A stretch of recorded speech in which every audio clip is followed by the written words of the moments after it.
Excretion ಕೂಡ ಸರಿಯಾಗಿ ಆಗ್ತಿರಲ್ಲ ಅಲ್ಲಿ ನೋಡಿ. ತುಂಬ ಜನರಿಗೆ ಮಲಬದ್ಧತೆ ಸಮಸ್ಯೆ ಇರುತ್ತೆ. ಪಿಂಪಲ್ಸ್ ಹೊಸದಾಗಿ ಬರೋದು ಕೂಡ ಕಡಿಮೆ ಆಗುತ್ತೆ, ಇರೋದು ಕೂಡ ಹೊರಟೋಗುತ್ತೆ. ಎಣ್ಣೆಯಲ್ಲಿ ಕರೆದಿರುವಂಥ ಪದಾರ್ಥಗಳನ್ನು ನಾವು ಅವಾಯ್ಡ್ ಮಾಡಬೇಕು. ಉಪ್ಪು, ಹುಳಿ, ಖಾರ, ಉಪ್ಪಿನಕಾಯಿಗಳನ್ನು ಕಡಿಮೆ ಮಾಡಬೇಕು ಅಥವಾ ಸ್ಟಾಪ್ ಮಾಡಬೇಕು. ಇದನ್ನೆಲ್ಲ ಕೂಡ ನಾವು ಅವಾಯ್ಡ್ ಮಾಡಿದರೆ ಮೊಡವೆಗಳು ಆಟೋಮೆಟಿಕ್ಕಾಗಿ ಕಡಿಮೆ ಆಗುತ್ತೆ.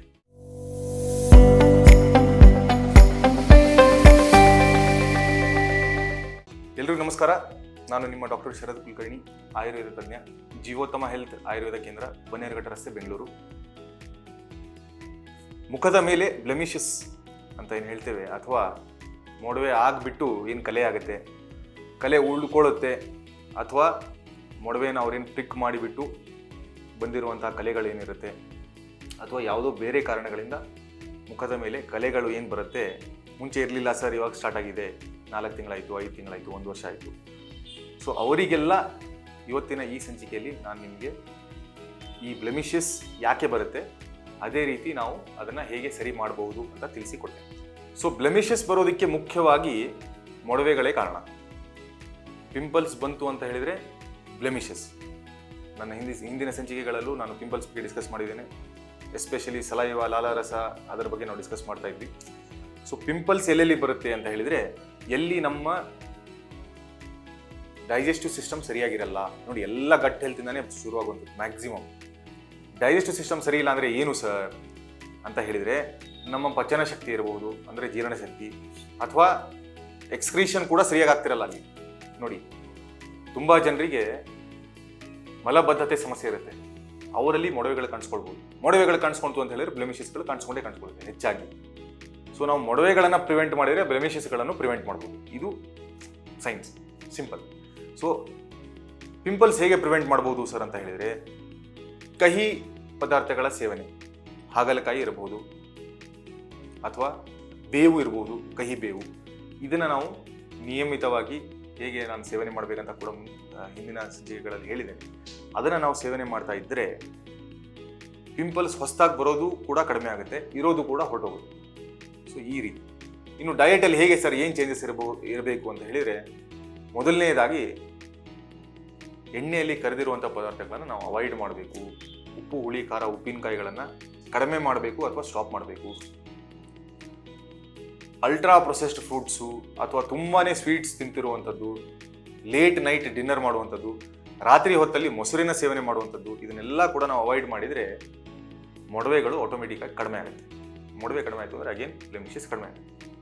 ಇನ್ನು ಸ್ಪೆಸಿಫಿಕ್ ಆಗಿಲ್ಲ ಸರ್, ಮೊಡವೆ ಹೊರಟೋಗ್ಬಿಟ್ಟಿದೆ, ಈಗ ನಾನು ಯಾವುದೋ ಒಂದು ಟ್ರೀಟ್ಮೆಂಟ್ ಮಾಡಿದೆ, ಮೊಡವೆ ಏನೂ ಇಲ್ಲ ಸರ್, ಈಗ ಬರೀ ಬ್ಲೆಮಿಷಸ್ ಉಳ್ಕೊಂಡಿದೆ ಸರ್, ಈ ಕಲೆಗಳು ಉಳ್ಕೊಂಡಿದೆ, ಹೇಗೆ ಹೋಗಿಸ್ಕೋಬೇಕು ಸರ್ ಅಂತ ಕೇಳಿದರೆ, ಮೊದಲನೇದಾಗಿ ಯಾರು ಇದನ್ನು ನೀವು ಬರಲ್ಲ ಅವರು ಕಲ್ತ್ಬಿಟ್ಟು ಮಾಡಿ, ಯಾರಿಗೆ ಬರುತ್ತೆ ಅವರು ಪ್ರಾಕ್ಟೀಸ್ ಮಾಡಿ.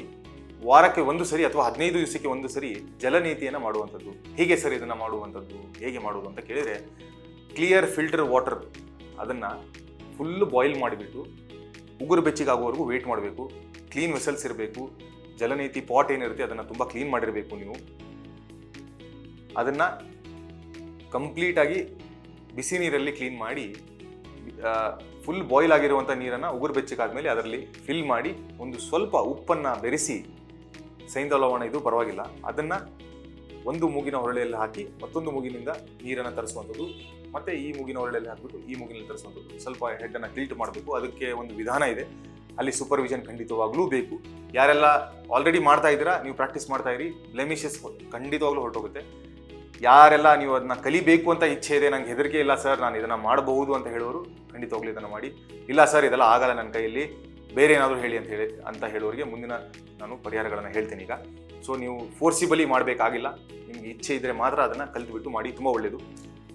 ಎರಡನೇದೇನಪ್ಪ ಅಂತ ಹೇಳಿದರೆ, ಪ್ರತಿಮರ್ಶ ನಸ್ಯ ಅಂತ ಹೇಳ್ತೇವೆ.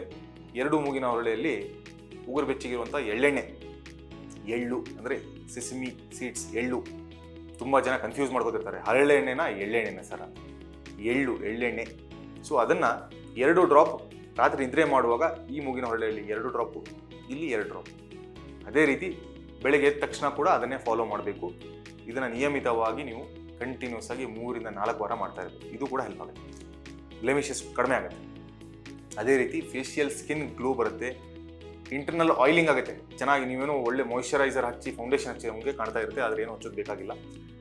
ಮೂರನೇದೇನಪ್ಪ ಅಂತ ಹೇಳಿದರೆ ಆರೆಂಜಿನ ಸಿಪ್ಪೆ ಅದನ್ನು ಡ್ರೈ ಮಾಡಿಬಿಟ್ಟು ಅದನ್ನು ಪೌಡ್ರ್ ಮಾಡಿ ಆ ಪೌಡರಿಗೆ ಸ್ವಲ್ಪ ರೋಸ್ ವಾಟರ್ ಬೆರೆಸ್ಬಿಟ್ಟು ಫೇಸ್ ಪ್ಯಾಕ್ ಅಥವಾ ಫೇಸ್ ಮಾಸ್ಕ್ ಥರ ಯೂಸ್ ಮಾಡುವಂಥದ್ದು. ಅದು ಸ್ವಲ್ಪ ಡ್ರೈ ಆದಮೇಲೆ ಅದನ್ನು ನಾರ್ಮಲ್ ನೀರಲ್ಲಿ ವಾಶ್ ಮಾಡುವಂಥದ್ದು. ಇದನ್ನು ಮಾಡಿದರೂ ಕೂಡ ಬ್ಲೆಮಿಷಸ್ ಹೊರಟೋಗುತ್ತೆ. ಅದರಲ್ಲಿ ಸ್ವಲ್ಪ ಅರಿಶಿಣ ಪುಡಿಯನ್ನು ನೀವು ಬೆರೆಸ್ಕೊಳ್ಬೋದು. ನೆಕ್ಸ್ಟ್ ಏನಪ್ಪ ಅಂತ ಹೇಳಿದರೆ ಅರಿಶಿಣ ಪುಡಿ ಅಥವಾ ಟರ್ಮರಿಕ್ ಪೌಡರ್ ಅಂತ ಏನು ಹೇಳ್ತೇವೆ, ಅದಕ್ಕೆ ಕಡಲೆ ಹಿಟ್ಟನ್ನು ಬೆರೆಸಿಬಿಟ್ಟು ನಿಂಬೆ ರಸ ಅದಕ್ಕೆ ಹಾಕಿ ಅದನ್ನು ಕೂಡ ಫೇಸ್ ಪ್ಯಾಕ್ ಥರ ಯೂಸ್ ಮಾಡಿ ನೀವು ಅದನ್ನು ವಾಶ್ ಮಾಡುವಂಥದ್ದು. ಇದಾದ ಮೇಲೆ ಕೆಲವೊಬ್ಬರಿಗೆ ಯೆಲ್ಲೋ ಕಲರ್ ಕಾಣಿಸ್ದಂಗೆ ಆಗುತ್ತೆ ಫೇಸು. ಸೊ ಅಲ್ಲಿ ನೀವು ಅಂಥ ಸಂದರ್ಭದಲ್ಲಿ ಟರ್ಮರಿಕ್ ಅಥವಾ ನಮ್ಮ ಹರಿದ್ರ ಅಂತಲೇ ಹೇಳ್ತೀವಿ ಅಥವಾ ಅರಿಶಿಣ ಅಂತಲೇ ಹೇಳ್ತೀವಿ, ನೀವು ಕೊಂಬನ್ನು ತೊಗೊಂಡ್ಬಂದ್ಬಿಟ್ಟು ಅದನ್ನು ಪೌಡರ್ ಮಾಡಿಸೋದು ಒಳ್ಳೆಯದು. ನೀವು ಯೂಸ್ ಮಾಡ್ತಿರುವಂಥದ್ದು ಆರ್ಟಿಫಿಷಿಯಲ್ ಕಲರಿಂಗ್ ಏನಾದರೂ ಇತ್ತು ಅಂದರೆ ಸ್ವಲ್ಪ ತೊಂದರೆ ಆಗುವಂಥ ಸಾಧ್ಯತೆಗಳಿರುತ್ತೆ. ಸೊ ಅದನ್ನು ನೀವು ಜಾಗ್ರತೆಯಿಂದ ನೋಡ್ಕೊಳ್ಬೇಕು. ತುಂಬ ಜನ ಕೇಳ್ತಾರೆ ಯಾವ ಬ್ರ್ಯಾಂಡ್ ಯೂಸ್ ಮಾಡೋಣ ಸರ್, ಹೇಗೆ ಮಾಡೋಣ ಅಂತ. ನೀವು ಅರಿಶಿಣ ಕೊಂಬನ್ನು ತೊಗೊಂಬಂದ್ಬಿಟ್ಟು ಆ ಬೇರನ್ನು ನೀವು ಪೌಡರ್ ಮಾಡಿಸಿ ಯೂಸ್ ಮಾಡಿದರೆ ತುಂಬ ಉತ್ತಮ. ಅಟ್ಲೀಸ್ಟ್ ನಿಮ್ಮ ಫೇಸಿಗೆ ಈ ರೀತಿ ಯೂಸ್ ಮಾಡಿ. ಹೊಟ್ಟೆಗೂ ಕೂಡ ಹಾಗೆ ಯೂಸ್ ಮಾಡಬೇಕು, ತಿನ್ನೋದಕ್ಕೂ ಕೂಡ. ಬಟ್ ಟೈಮ್ ಇಲ್ಲ ಅಂತ ಹೇಳಿದರೆ ನೀವು ಪ್ಯಾಕೆಟಿಂದ ಯೂಸ್ ಮಾಡ್ಕೊಳ್ಬೋದು. ಸೊ ಇದು ಕೂಡ ಒಂದು ಟೆಕ್ನಿಕ್, ಹೇಗೆ ನಾವು ಬ್ಲೆಮಿಷನ್ನು ದೂರ ಮಾಡ್ಬೋದು ಅಂತ.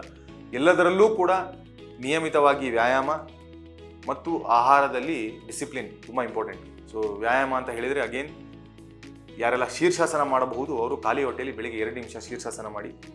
ಅಲ್ಲಿ ಕೂಡ ಸೂಪರ್ವಿಷನ್ ಬೇಕು, ರಿಸ್ಟ್ರಿಕ್ಷನ್ಸ್ ಇರುತ್ತೆ, ನೋಡ್ಕೊಂಡ್ಬಿಟ್ಟು ಮಾಡಬೇಕು. ಸರ್ ಹೇಳಿದ್ದಾರೆ ಅಂತ ಹೇಳಿ ಹೋಗ್ಬಿಟ್ಟು ಶೀರ್ಷಾಸನ ಮಾಡೋದಲ್ಲ. ಪ್ಲಸ್ ಯೋಗ ಪ್ರಾಣಾಯಾಮಗಳು ಇರುತ್ತೆ. ಮತ್ತು ಸ್ವೆಟ್ ಔಟ್ ಎಕ್ಸಸೈಸ್, ನಿಮಗೆ ಎಲ್ಲಿ ಬೆವರು ಬರುತ್ತೆ ಅಂತಹ ಎಕ್ಸಸೈಸ್ಗಳನ್ನು ವ್ಯಾಯಾಮಗಳನ್ನು ಮಾಡಬೇಕು ಪ್ರತಿನಿತ್ಯ 30-45 ನಿಮಿಷ. ಈ ರೀತಿ ಮಾಡ್ತಾ ಇದ್ದರೆ ಇರೋದು ಕೂಡ ಬ್ಲೆಮಿಷಸ್ ಹೊರಟೋಗುತ್ತೆ, ಹೊಸದು ಕೂಡ ಬರಲ್ಲ ಅಂತ ಹೇಳ್ತಾ ಈ ಬ್ಲೆಮಿಷಸ್ ಮೇಲಿನ ಸಂಕ್ಷಿಪ್ತವಾದಂಥ ಒಂದು ಸಂಚಿಕೆಯನ್ನು ಮುಗಿಸ್ತಾ ಇದ್ದೇನೆ. ಮುಂಬರುವ ಸಂಚಿಕೆಗಳಲ್ಲಿ ಮತ್ತೊಂದಿಷ್ಟು ಆರೋಗ್ಯಕ್ಕೆ ಸಂಬಂಧಪಟ್ಟಂತಹ ಸಲಹೆಗಳನ್ನು ತಗೊಂಡ್ಬಂದ್ಬಿಟ್ಟು ಡಾಕ್ಟರ್ ಬಾಸ್ ಯೂಟ್ಯೂಬ್ ಹೆಲ್ತ್ ಚಾನಲಲ್ಲಿ ನಾನು ನಿಮಗೆ ಸಿಗ್ತೇನೆ. ಇಲ್ಲಿವರೆಗೂ ಎಲ್ಲರೂ ಸ್ವಸ್ಥರಾಗಿರಿ ಮತ್ತು ನಗ್ತಾ ಇರಿ. ನಮಸ್ಕಾರ. ಲೇಟೆಸ್ಟ್ ಹಾಗೂ ಇಂಟ್ರೆಸ್ಟಿಂಗ್ ಸುದ್ದಿಗಳಿಗಾಗಿ ಬಾಸ್ ಟಿವಿ ಕನ್ನಡ ಚಾನೆಲ್ನ ಸಬ್ಸ್ಕ್ರೈಬ್ ಮಾಡಿ. ಹಾಗೆಯೇ ಬೆಲ್ ಐಕಾನ್ ಪ್ರೆಸ್ ಮಾಡಿ. ಇದರ ಜೊತೆಗೆ ಫೇಸ್ಬುಕ್, ಇನ್ಸ್ಟಾಗ್ರಾಮ್, ಎಕ್ಸ್ನಲ್ಲೂ ಮಿಸ್ ಮಾಡದೆ ಫಾಲೋ ಮಾಡಿ.